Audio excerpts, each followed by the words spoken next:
নমস্কার বন্ধুরা, আমার চ্যানেলে আপনাদের স্বাগত। তো প্রতিদিনের মতো আজকেও একটা নতুন ধরনের রেসিপি নিয়ে এসেছি। আজ বানাবো জঙ্গলমহলের বিখ্যাত ছাতু, কুরকুরে ছাতুর একটা রেসিপি। তো চলুন দেখে নেওয়া যাক আমি কিভাবে এই রেসিপিটা রান্না করি। ছাতুটা আমি ভালো করে ধুয়ে নিয়েছি। ধুয়ে নেওয়ার পর এইভাবে কেটে নিয়েছি।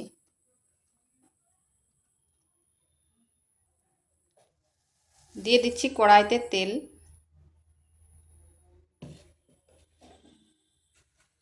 এখানে সামান্য তেল দিয়েছি। এরপর দিয়ে দেবো ছাতুগুলো।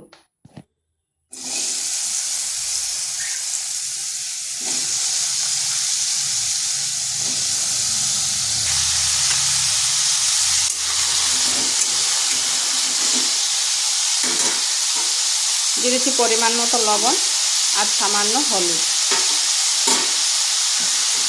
প্রথমে হাই আঁচে ছাতুগুলোকে ভেজে নেব, কারণ ছাতুর থেকে অনেকটাই জল বেরোবে।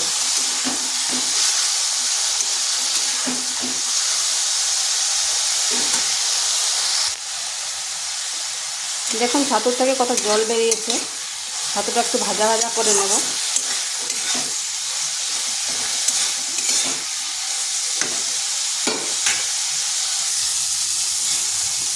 জলটা শুকনো হয়ে গেছে আর ছাতুটাও ভাজা হয়ে গেছে। এটাকে তুলে নিচ্ছি। কড়াইতে আরেক চামচ তেল দিয়েছি। এরপর দিয়ে দিচ্ছি আলুগুলো। আলুগুলো এভাবে ছোটো ছোটো করে কেটে নিয়েছি।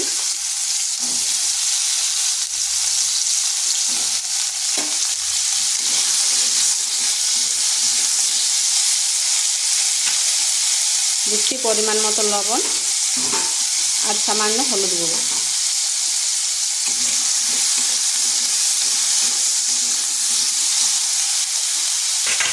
ঢাকা দিয়ে 1 থেকে 1.5 মিনিট রেখে দিচ্ছি। আলুটাকেও হালকা ভেজে নেব। এদিকে একটা মশলা করে নিয়েছি পেঁয়াজ, আদা, রসুন আর দিয়ে দিচ্ছি 3টা কাঁচা লঙ্কা। এগুলোকে পেস্ট করে নিচ্ছি।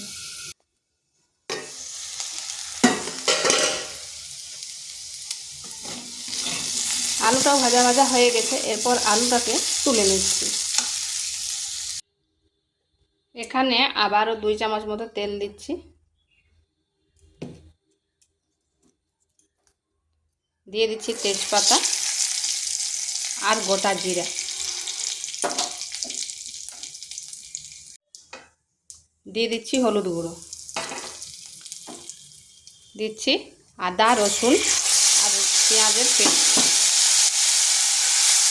হলুদটা এই জন্য দিলাম কারণ তেল ছিটাবে না। এটাকে একটু ভেজে নিচ্ছি যাতে তার কাঁচা গন্ধটা চলে যায়।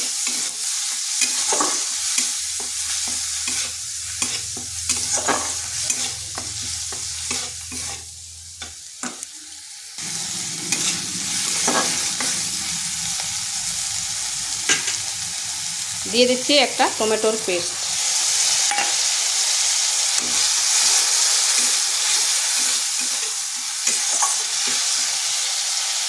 এরপর মশলাগুলো দিচ্ছি জিরে গুঁড়ো, ধনে গুঁড়ো আর লঙ্কার গুঁড়ো। ঝালটা অবশ্যই নিজের আন্দাজ করে দেবেন, কারণ ওখানে আমি কাঁচা লঙ্কা বেটে দিয়েছি। মশলাটাকে একটু কষে নিচ্ছি।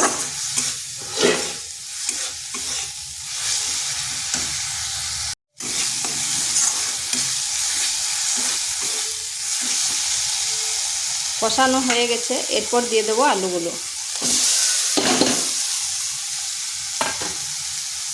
আলুটাও এই মশলার সাথে ভালো করে কষে নেব।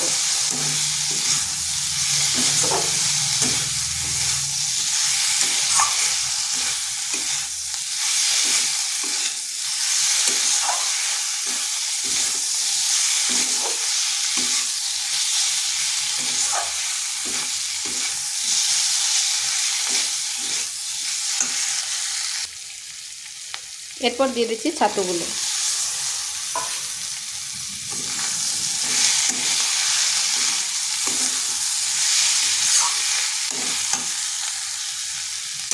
আলু আর ছাতু বেশ ভালো করে কষে নিয়েছি। এখানে দিয়ে দেব জল।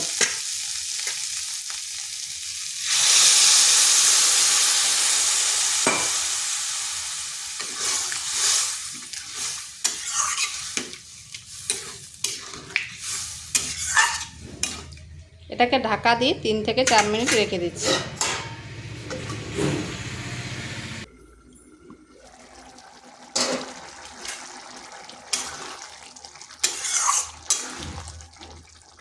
দেখুন আলুটাও খুব সুন্দরভাবে সিদ্ধ হয়ে গেছে। এখানে নুনটা একটু চেক করে নেবেন। এরপর দিয়ে দিচ্ছি গরম মশলা।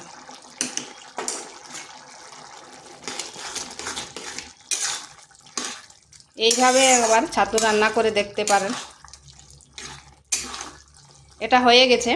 আর ভিডিওটা ভালো লাগলে লাইক, শেয়ার, কমেন্ট অবশ্যই করবেন। আর নিত্য নতুন রেসিপি পাওয়ার জন্য চ্যানেলটিকে সাবস্ক্রাইব করবেন। এরপর নামিয়ে নেব। আর এটাকে আর শুকনো করব নি, কারণ এরকম আছে, এটা মানে ঠান্ডা হলে এই ঝোলটা টেনে যাবে।